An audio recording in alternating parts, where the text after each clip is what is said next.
इसमें आचार्य महोदय ने मंगलाचरण किया था वह देखा।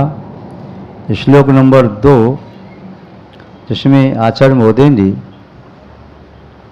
जिनवाणी माँ या जिन वचन को जनागम को नमस्कार किया। श्लोक नंबर 3 इसमें आचार्य महोदय ने सिद्धसेन मुनिराज को नमस्कार किया, उनकी विशेषताओं को बताते हुए। अब श्लोक नंबर 4 यहाँ पर देखते हैं। स्वामी समंत भद्रो में, स्वामी समंत भद्रो में अहर्निशं मानसे नगः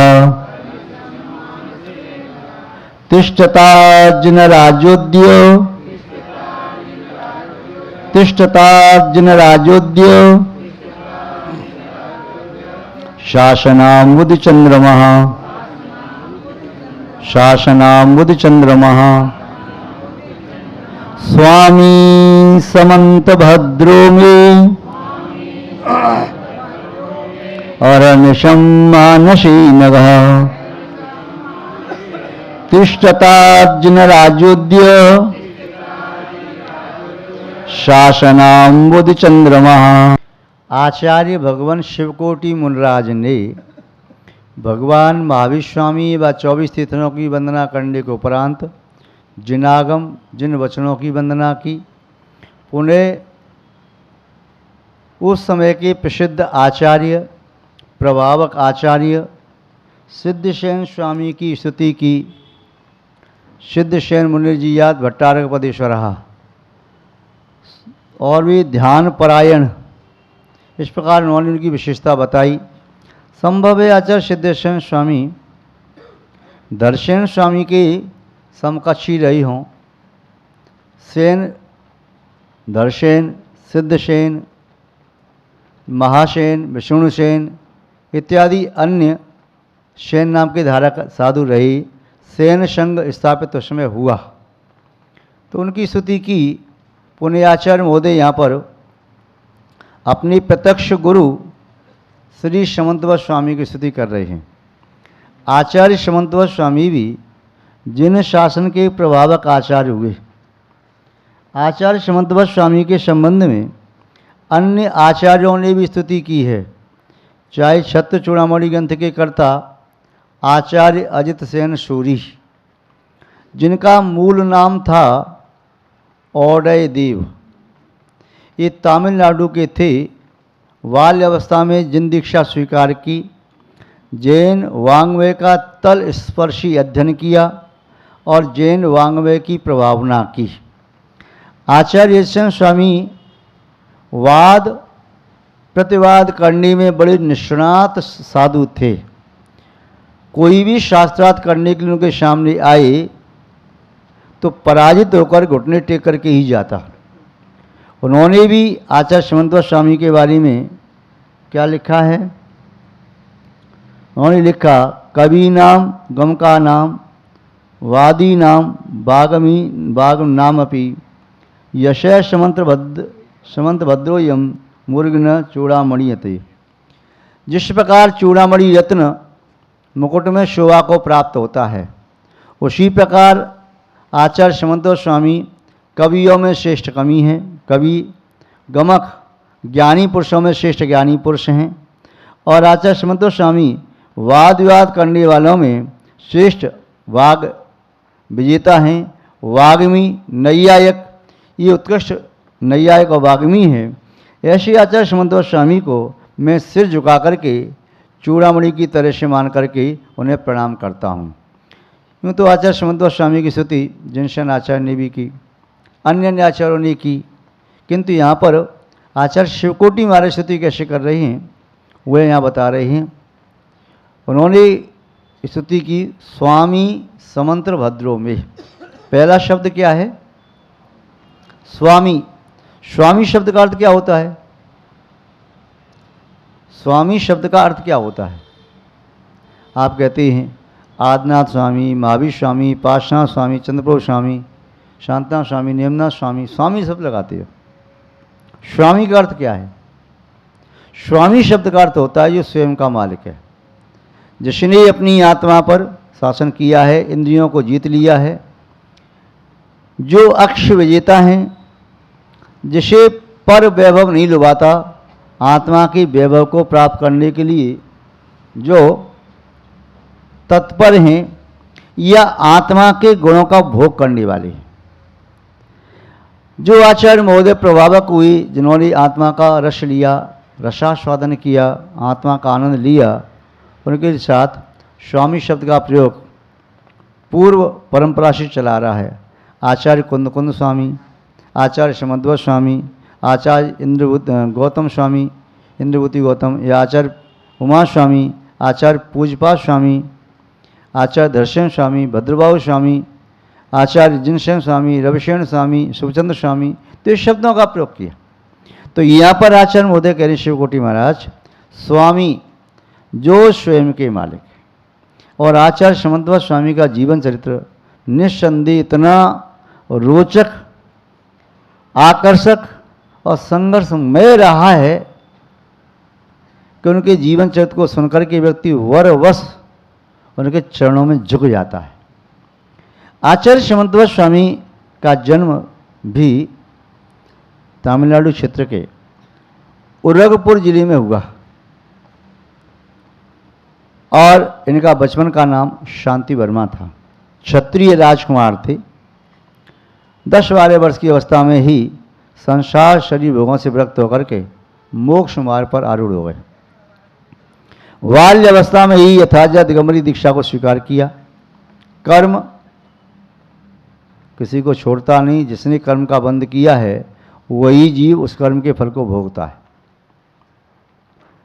जीवन में कर्म का उदय आ गया और भस्म व्याधि रोग हो गया। भस्म व्याधि रोग होने के कारण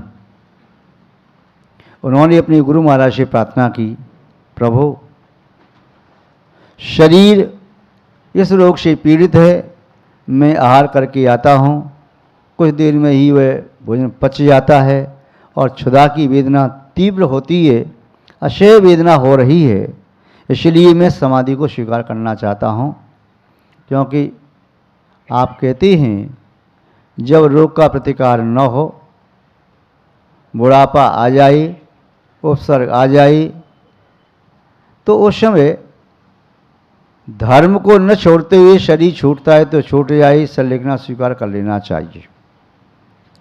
उनके गुरु महाराज आचार्य महोदय ने कहा, अभी आप युवा हो, युवावस्था में प्रवेश कर रहे हो, इस रोग का उपचार किया जाए तब निस्संदेह आप अपनी आत्मा का कल्याण भी करोगे, जन शासन की प्रभावना भी। उन्होंने आज्ञा दी कि अभी आप अपने रोग का निराकरण कर लो और थोड़ा सा अपने पद से नीचे आ जाओ। वह पद से नीचे आकर के उन्होंने रोग का उपचार करने का बहुत प्रयास किया। भस्म व्याधि रोग ऐसा रोग, जितना भी खाद्यान्न ग्रहण करें सब अग्नि में, जैसे अग्नि ईंधन स्वाह हो जाता है, जठराग्नि में सब जल के स्वाह हो जाता, पुनः क्षुधा ज्यों की तो रहती। उन्होंने अन्य प्रकार के वेश धारण करके क्षुधा दूर करने की कोशिश की, किंतु वह क्षुधा रोग, भस्म व्याधि रोग दूर नहीं हुआ।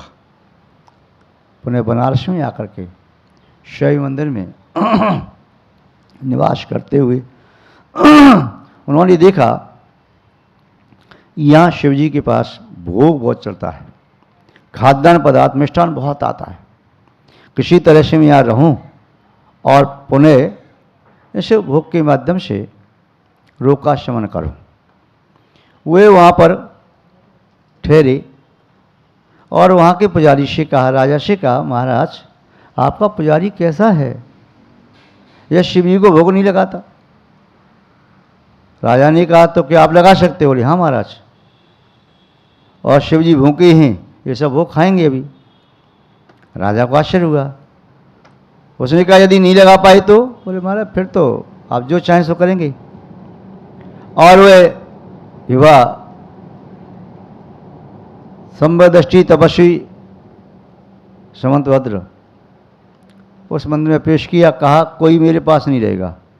मंदिर के दरवाजे बंद किए और भोग सामग्री जितनी थी भस्म आदि लोग तो था ही, और वे सब खा गए। बाद में खाली बर्तन निकाल के बाहर रख दिए। देखो, राजा को लगा वास्तव में ये तो बहुत अच्छा पुजारी है, उनको वहाँ रखा। अब पुराने पुजारी थे, उनकी सबकी छुट्टी हो गई। अब क्या हुआ, भोज सामग्री 1.25 मन वे चरु नैवेद्य चढ़ता था, खाते। जब वह रोग ठीक होने लगा तो नैवेद्य बचने लगा। राजा ने पूछा क्या बात है, अब शिवजी भोग नहीं लेते क्या? बोले महाराज वो तृप्त हो गए, अब ज़्यादा नहीं खाते। शनि शनि ये हुआ कि रोग पूरा ठीक हो गया तो सामान्य मनुष्य की जितनी डाइट होती है उतना लिया, सब बचा। राजा ने पूछा क्या बात है? बोले नहीं महाराज अब तो खाते नहीं, तपते हैं। राजा को शंका हुई, पुराने पुजारी थे, उनको भी मन में इच्छा हुई कि नया पुजारी आया, हमारी छुट्टी कर दी, क्या रहस्य देखना चाहिए। एक बालक को मंदिर में, जो मंदिर की नाली थी, वहाँ पत्ते पत्ते चढ़ते थे, फूल पत्ती चढ़ती, तुलसी उलसी पत्ते चढ़ते वहाँ पर, तो उसमें छुपा करके बैठा दिया। बोले देखो ये क्या करता है नया पुजारी।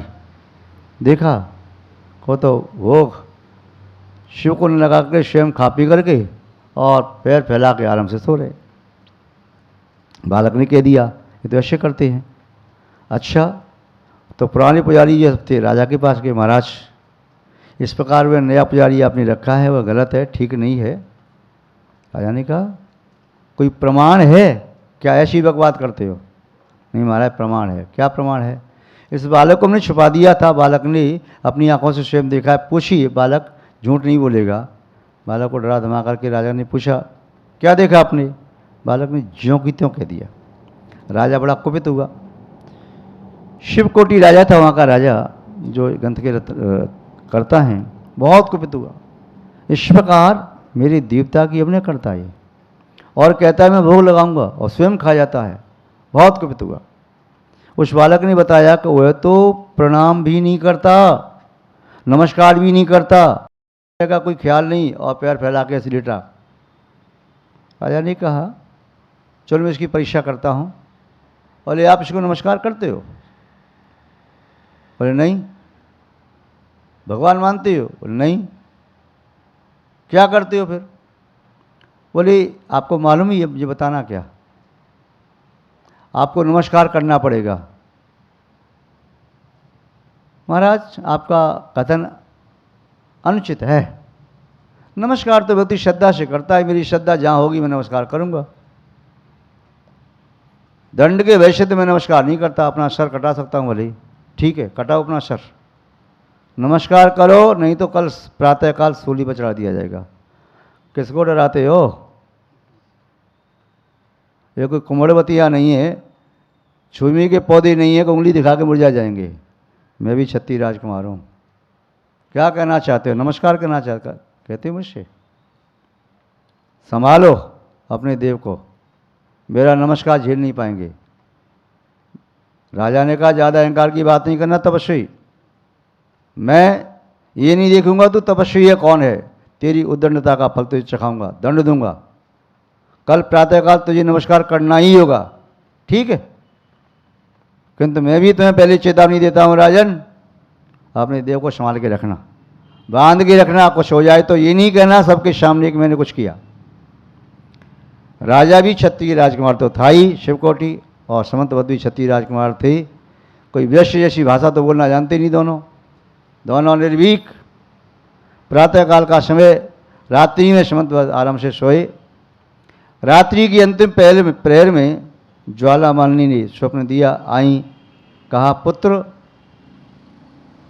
तुम सम्य दृष्टि हो, मैं जानती हूँ तुम नमस्कार नहीं करोगे, और राजा भी दुष्ट है, वह मानेगा नहीं, दंड देगा। किंतु अब क्या करना है, तुम्हें अपने सम्यक्त्व से चलायमान नहीं होना है। तुम्हारी भक्ति, तुम्हारी निष्ठा, तुम्हारी श्रद्धा का प्रभाव फल तुम्हें प्राप्त होगा। कह करके चली गई। प्रातःकाल हुआ, समंतभद्र के चेहरे पर कोई शिकन नहीं, मुस्कुराता हुआ गठीला शरीर, जैसे भरत चक्रवर्ती जैसा शरीर था, सौम्य मुद्रा, ऐसा लगता था चेहरे पर ओज तेज कांति छटक रही है। रोम रोम में आत्मविश्वास। राजा के सैनिक आपको बुलाया है, समंतवा ने कहा कह देना मैं अपने समय से आऊँगा। अभी मैं दैनिक क्रिया से निवृत्त नहीं हुआ, स्नान आदि किया, सामयिक आदि की और प्रभु परमात्मा को 24 तिथियों की स्तुति वंदना आदि करके पीत दुपट्टा एक इधर कंधे पर डाल करके ऐसे डाल करके और जैसे मस्त हाथी की चाल में दरबार में पहुँचे। पूरा दरबार खचाखच भरा हुआ था, ये देखने के लिए कि आज राजा उस पुजारी को, उस तपस्वी को दंड देगा। और वह भी दुष्ट है, राजा के सामने झुका नहीं, राजा से वाद विवाद किया। राजा बहुत कुपित है, मंत्री मंडल भी बहुत कुपित, सब देखने के लिए आतुर क्या होता है। और वह भी जो निर्भीक है तपस्वी के वेश में, वह झुकेगा कि हमारा राजा झुकेगा, वह नमस्कार करेगा कि नहीं करेगा। पूरी जनता प्रजा वहाँ पर खुला दरबार लगा था, वहाँ पहुँच गए मंदिर के सामने ही। और समंतवा स्वामी ऐसे मस्त हाथी की चाल में ऐसे जा रहे हैं, सबकी निगाह उनका पहुँच गई। देखा समंतवा उनके लिए जो आसन था वहाँ पर विराजित हुई। राजा ने कहा आपको हमारा आदेश याद है? हाँ महाराज, आपका आदेश भी याद है और मुझे ये भी याद है कि आपके आदेश का पालन करने पर क्या होगा। आपको भी मेरे शब्द याद होना चाहिए। मैंने ये भी कहा था अपने देवता की सुरक्षा कर लेना, मेरे नमस्कार को तुम्हारा देवता झेल ना पाएगा। क्या आपको याद है? राजा ने कहा ज़्यादा बकवास मत करो, जो हमने आदेश दिया उसका पालन करो। मंत्रिमंडल सबका खून खोल गया कि हमारे राजा से ये बहस करता है और डरता नहीं।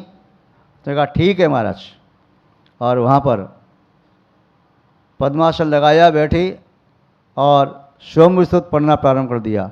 स्वयं भवा भूतेति भूतली समंजस्य गान भूतचक्षा इत्यादि पढ़ना प्रारंभ किया। प्रथम तीर्थंकर, द्वितीय, तृतीय, चतुर्थ, पंचम, षष्ठम, सप्तम, 8वें तीर्थंकर का जैसे स्तवन आया, वंदे विवंद्यम महताम शिंद्रम, हे ऋषियों के इंद्र, हे मुनिंद्र, प्रत्यक्ष ज्ञानी वीतरागी केवली भगवान, मैं आपके चरणों में प्रणाम करता हूँ। सामने शिवपिंडी थी, तड़ तड़ सांकलों से बंधी थी, सांकल सब टूट गई, शिवपिंडी फट गई, उसमें से भगवान चंद्र प्रभु की मूर्ति प्रकट हो गई। आज भी वह शिवपिंडी विद्यमान है, फटे महादेव के नाम से, फटे महादेव के नाम से बनारस में है, और कुछ कहते हैं भोज में है, 2 किंवदंती हैं, पर आज भी है। भगवान चंद्र प्रभु की मूर्ति के बारे में कहा जाता है, वो भगवान चंद्र प्रभु की मूर्ति जो बनारस से फिरोजाबाद आई, राजा चंद्रसेन से लाया बाद में, उस पर राजा चंद्रसेन पर चढ़ाई की, उस मूर्ति को यमुना में छुपा दिया, वह मूर्ति प्राप्त हुई। और मानते हैं चंद्र प्रभु भगवान का मंदिर फिरोजाबाद में है। स्फटिकमणि मूर्ति पूरे भारतवर्ष में प्रसिद्ध है, लगभग 18 इंची की मूर्ति है स्फटिकमणि की, स्वच्छ, और उसमें मूर्ति में नीचे शिवपिंडी बनी हुई है, आज भी बनी है, ऐसा नहीं है। तो ये आचार्य समंतवा स्वामी जब ये सब दिखा तो राजा शिवकोटि हतप्रभ रह गया कि वाकई में ये तो निर्भीक जैसा कहता था, उसके शब्द वैसे निकले।